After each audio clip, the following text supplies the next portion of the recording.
Bonjour, bienvenue à la séance d'information des ressources de type familial. Mon nom est Julie Gaulin et je suis intervenante qualité au Centre intégré de santé et services sociaux de Chaudière-Appalaches. Je vais vous faire la présentation aujourd'hui. Donc, je débute en vous précisant tout simplement qu'une RTF, ressources de type familial, c'est la nouvelle appellation. Donc, avant, on disait famille d'accueil. Alors, tout au long, je vais mentionner RTF. Alors, la mission du CIS Chaudière-Appalaches au programme jeunesse et DPJ, donc au niveau des mandats précis, nous avons une clientèle d'enfants de 0 à 17 ans qui ont besoin de protection sociale, d'intervention psychosociale et d'hébergement si nécessaire. Nous travaillons avec les lois qui sont mentionnées ici en bas, donc la loi sur les services de santé et les services sociaux, la loi sur la protection de la jeunesse, la loi sur le système de justice pénale pour adolescents et la loi sur l'adoption au Québec pour les banques mixtes. Donc, qu'est-ce qu'une RTF? Alors, une ressource de type familial, c'est une personne seule ou en couple qui accueille dans son foyer un ou des enfants en difficulté et qui sont confiés par le programme jeunesse DPJ. Alors, les personnes responsables de la RTF doivent s'assurer de fournir un milieu familial substitut à l'enfant pour une période de temps indéterminée. Donc, ça comprend l'hébergement, les soins, l'entretien, la sécurité, l'éducation. La RTF, elle offre des conditions de vie qui favorisent une relation de type parental dans un contexte familial. Et une RTF crée un milieu de vie chaleureux et encadrant pour maximiser le plein développement physique, mental, social et affectif de l'enfant placé. Alors, les critères exigés pour être RTF, donc pour un couple, on demande d'avoir un minimum de 2 ans de vie commune. Vous devez être âgé minimalement de 18 ans. Vous devez avoir une stabilité familiale d'au moins 1 an, ce qui veut dire pas de deuil ou de séparation depuis la dernière année. Vous pouvez être une personne seule ou une famille monoparentale. Vous ne devez pas avoir de grossesse en cours et ne pas avoir d'enfants en bas d'1 an, donc d'où la stabilité d'1 an. Vous devez avoir une bonne santé physique et mentale. Pour les familles d'accueil qui veulent postuler pour une clientèle 0-5 ans, vous pouvez travailler jusqu'à 2 jours et demi semaine. Ce critère-là n'est pas une exigence pour les postulants banque mixte. C'est simplement pour les gens qui souhaitent postuler comme famille d'accueil régulière. Je vais vous en parler un petit peu plus loin des différents types de familles d'accueil.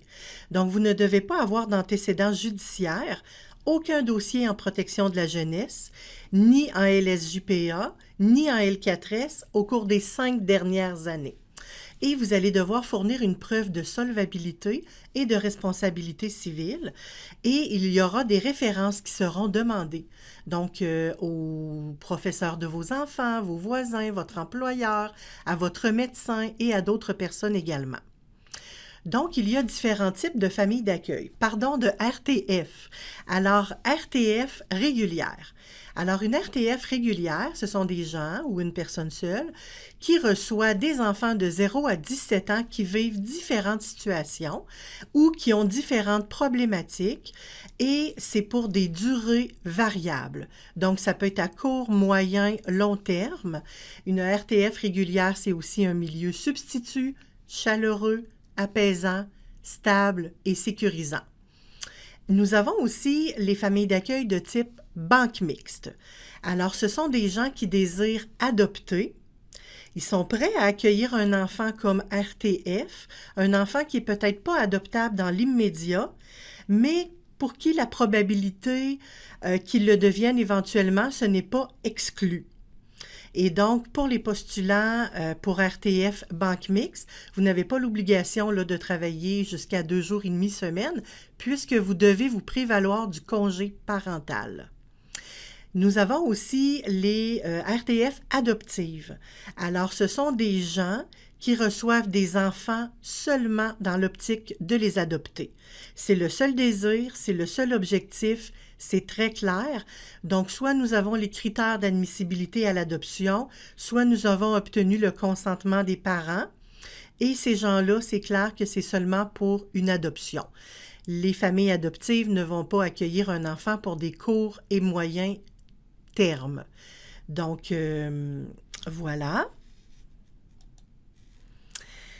Problématique des enfants placés. Alors évidemment, lorsque l'on retire un enfant de son milieu naturel, cela peut avoir des impacts sur lui. Et aussi, c'était parce qu'il vivait des situations difficiles. Donc, ça peut être des situations de négligence, d'abus physiques ou d'abus sexuels, troubles de comportement, rejet, abandon, déficience intellectuelle, troubles du spectre de l'autisme, déficience physique. Alors, c'est souvent les problématiques des enfants confiés en RTF. Il y a beaucoup de ces enfants-là qui ont une très faible estime d'eux-mêmes et qui ont vécu plusieurs échecs dans leur courte vie jusqu'à maintenant. Il y a des impacts, comme je vous disais, d'un retrait familial sur l'enfant. Alors, pour un enfant, d'être retiré de son milieu, ça peut représenter un traumatisme. Il vit évidemment une séparation. Il peut vivre de l'insécurité, vivre avec des inconnus, perte de repères, déracinement. Donc, cet enfant-là se retrouve dans un nouveau milieu avec des nouvelles personnes qui ont peut-être une routine différente, des consignes différentes. Alors, il va changer d'amis, il va changer d'environnement. Et évidemment, on peut avoir des enfants qui ont de grandes inquiétudes par rapport à leurs parents. Est-ce que mes parents vont m'abandonner? Qui va s'occuper de maman quand elle pleure? Évidemment, on essaie le plus possible de maintenir les enfants dans le même quartier, pas trop loin de leur environnement. On essaie de ne pas les faire changer d'école. Malheureusement, parfois, on n'a pas le choix. Parfois, c'est nécessaire. Alors, ces enfants-là qu'on confie en RTF ont souvent des réactions possibles. Donc, les comportements les plus fréquents qu'on voit, on voit en tout début de placement une période de lune de miel pendant laquelle l'enfant observe les gens, garde une petite distance. Et c'est ce qu'on qualifie de période de lune de miel. On peut avoir des enfants aussi qui vont réagir en refusant leur placement. On a des enfants qui sont insécures.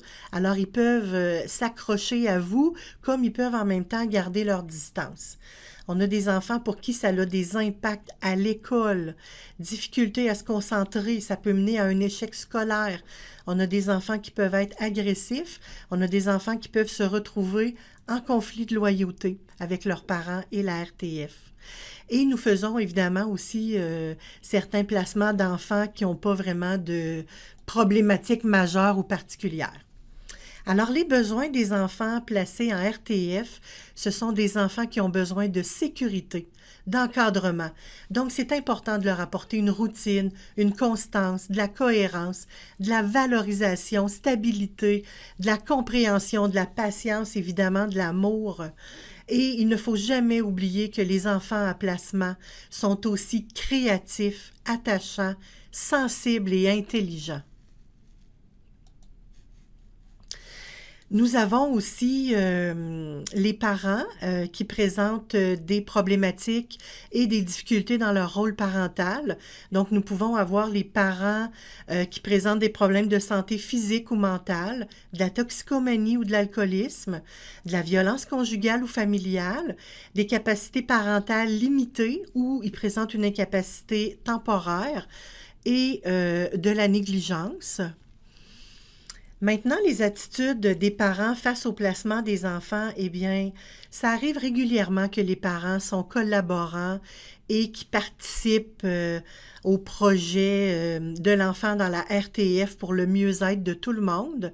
Ça arrive parfois que les parents sont craintifs, alors ils ont peur de perdre leur place.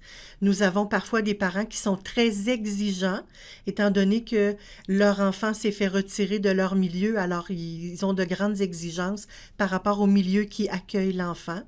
On peut avoir aussi des parents qui sont méfiants et aussi des parents qui sont non volontaires, qui ne collaborent pas. Le vécu des parents face au placement de leur enfant, c'est souvent un sentiment d'échec et de culpabilité. Alors, une séparation, un deuil, un sentiment d'incompétence, c'est un moment très difficile qu'ils vivent dans leur vie. Nous avons des attentes par rapport aux attitudes d'une RTF. Alors évidemment, nous nous attendons à ce que la RTF respecte la confidentialité et qu'elle soit discrète sur le vécu de l'enfant. Donc, ce n'est pas des choses qu'on va partager à ses voisins, ses amis, à nos parents même. C'est confidentiel et on se doit d'être très discret par rapport au vécu de l'enfant. Il faut accepter des valeurs différentes, avoir une ouverture d'esprit. Il faut aussi être disponible pour les différents rendez-vous concernant l'enfant. Alors, l'enfant va probablement devoir aller chez le médecin, le dentiste, l'optométriste. Peut-être qu'il y aura des rendez-vous plus spécialisés. Vous allez devoir être disponible pour accompagner l'enfant à ces différents rendez-vous. On demande aussi au RTF d'être tolérant et d'être patient envers l'évolution de l'enfant qui parfois peut être un petit peu plus lente. On vous demande de garder confiance et d'avoir espoir en la réussite. On vous demande de travailler en collaboration avec les différents intervenants, toujours pour le mieux-être de l'enfant, toujours pour répondre aux besoins de l'enfant. On vous demande d'être capable de vous ajuster et d'accepter parfois les imprévus. Alors, je vous donne en exemple l'enfant qui avait une sortie prévue chez ses parents pour le vendredi soir et vous souhaitiez passer la soirée à faire une occupation personnelle et finalement, l'enfant doit revenir parce que ça ne se passe pas bien chez son parent. Donc, c'est des choses qui arrivent de temps en temps. C'est pour ça qu'on demande d'accepter les imprévus et de faire preuve d'ouverture et d'être capable de vous ajuster.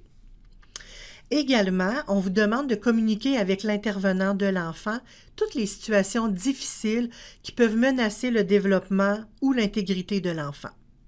On vous demande de reconnaître et de respecter les droits des parents et de collaborer à la poursuite de l'implication du parent auprès de son enfant. Donc, même si l'enfant est retiré de son milieu familial, bien évidemment, le parent va rester quand même actif et va participer quand même au suivi de l'enfant. Il y a différents intervenants impliqués au programme jeunesse. Donc, il y a l'intervenant qualité. L'intervenant qualité, il est plus associé à la famille d'accueil, à la RTF.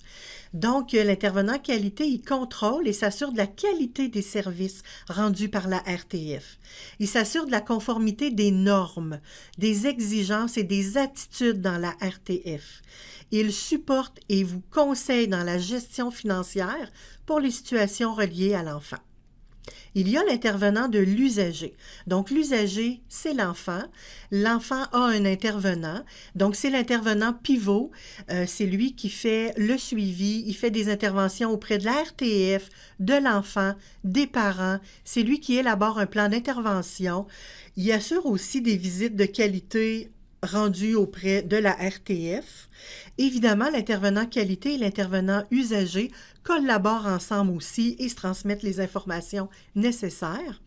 On peut parfois intégrer un éducateur pour venir supporter une RTF quand il y a des comportements plus difficiles à gérer auprès d'un enfant. Donc, le rôle de l'éducateur va être de conseiller la RTF dans le développement de méthodes éducatives adaptées aux besoins de l'enfant qu'on vous a confié. Tantôt, je vous disais que l'intervenant qualité va regarder les normes environnementales à la maison. Alors, au niveau des exigences du lieu physique chez vous, on demande à ce qu'il y ait un enfant par chambre. L'enfant, il doit avoir un espace et un lit qui lui sont propres. Pour les enfants 0-5 ans, la chambre doit être sur le même étage que les parents d'accueil. Évidemment, aucun adulte ne doit partager la chambre de l'enfant. Vous devez avoir un extincteur de 5 livres et un détecteur de fumée par étage. Alors, sur chacun des étages, vous devez assurer la sécurité des lieux. Alors, les piscines doivent être non accessibles. Il doit y avoir des mains courantes dans les escaliers. Les produits dangereux et les médicaments doivent être rangés dans un endroit sécuritaire. Vous devez produire et afficher un plan d'évacuation. Mais évidemment, on va tout vous expliquer ça en temps et lieu, on va vérifier avec vous et on va vous donner un temps pour vous adapter. Il n'y a aucune chambre qui est acceptée au sous-sol. Par contre, nous acceptons les demi-sous-sols. Et donc, pour savoir si c'est un sous-sol ou un demi-sous-sol, alors on regarde du plancher jusqu'au bord de la fenêtre et la fenêtre ne doit pas être située à plus de 65 pouces du sol. Il ne doit pas y avoir de margelle et la fenêtre ne doit pas donner non plus sous une galerie. La dimension de la fenêtre, elle doit permettre à un adulte de passer et on va vous demander d'installer un podium ou un escalier fixe au mur pour favoriser là, l'accès rapide à la fenêtre. La dimension minimale d'une chambre pour un enfant, c'est de 8 par 10, alors 80 pieds carrés. Vous devez avoir au moins une salle de bain et une salle d'eau lorsqu'il y a 5 personnes et plus dans la maison. Alors, au niveau de la compensation financière, vous avez une entente collective qui décrit là, plus particulièrement les montants alloués, mais entre autres, vous avez un congé payé de 37 jours et des régimes sociaux prévus dans l'entente. Vous avez des montants qui sont déterminés dans l'entente collective, comme je vous dis. Ces montants-là sont indexés au 1er janvier de chaque année. Vous avez un montant qui est déterminé par la classification. Alors, la classification, c'est votre plan de travail, c'est ce qu'on vous demande de faire comme intervention auprès de l'enfant. Vous avez une prime de disponibilité si vous êtes disponible pour être RTF d'urgence et il y a une allocation de dépenses personnelles de 5 jours par enfant, par jour qui est donné et c'est vous qui le gérez. Encore là, nous allons tous vous donner les explications nécessaires en temps et lieu. Il y a possibilité aussi de budget supplémentaire et des frais qui ne sont pas assumés par la RTF, notamment les frais dentaires, les médicaments prescrits, inscription scolaire. Il y a certains frais de transport qui peuvent vous être remboursés et les frais pour les lunettes. Au niveau des assurances, alors une RTF, elle est automatiquement couverte par l'Association québécoise des établissements de santé et de services sociaux en cas de poursuite civile et pour dommages attribuables à l'enfant placé. Celle-ci est complémentaire à vos assurances personnelles. Encore une fois, tout au long du processus, on pourra vous expliquer tout ça plus en détail. Alors, vous comprendrez aussi qu'il y a des conduites inacceptables et qui ne sont pas tolérées par l'établissement. Certaines conduites qui pourraient faire l'objet d'une enquête interne ou même d'une enquête policière. Alors, une conduite inacceptable, ça a pour effet de causer un tort, un dommage ou de porter préjudice à l'enfant. Alors, on donne des exemples là, de formes de conduite inacceptables. Abus sexuel, correction physique, privation des besoins essentiels, atteinte à la dignité, comportement provocateur ou incitatif, donc un incitatif à poser des gestes inacceptables, montrer le mauvais exemple, un abus de pouvoir, une omission, complicité, négligence, de la violence familiale, que ce soit verbale ou physique, du dénigrement, blessure psychologique et tout autre traitement discriminatoire par rapport aux autres enfants, notamment par rapport à vos propres enfants, et qui sont susceptibles de porter atteinte à l'enfant en placement. Alors, ce sont tous des conduites inacceptables. Pour la suite du processus, là, je vous ai donné plusieurs informations rapidement. Alors, pour la suite du processus, vous allez, si vous êtes toujours intéressé, vous allez communiquer avec la personne de votre territoire. Donc, vous voyez ici sur la dernière feuille davantage d'informations sur les critères d'admissibilité, sur le projet famille d'accueil. Si vous souhaitez avoir plus d'informations par rapport à une famille d'accueil régulière, une famille d'accueil banque mixte, donc, vous allez pouvoir poser vos questions. Vous avez le nom là, des intervenants avec qui vous allez communiquer. Ils vont vous expliquer la suite du processus. Donc, si vous souhaitez toujours poursuivre, il y aura une rencontre de groupe qui se fera et à ce moment-là, on va vous expliquer le tout et vous remettre les documents nécessaires pour continuer le processus. Alors, je vous souhaite une belle journée et merci de votre attention.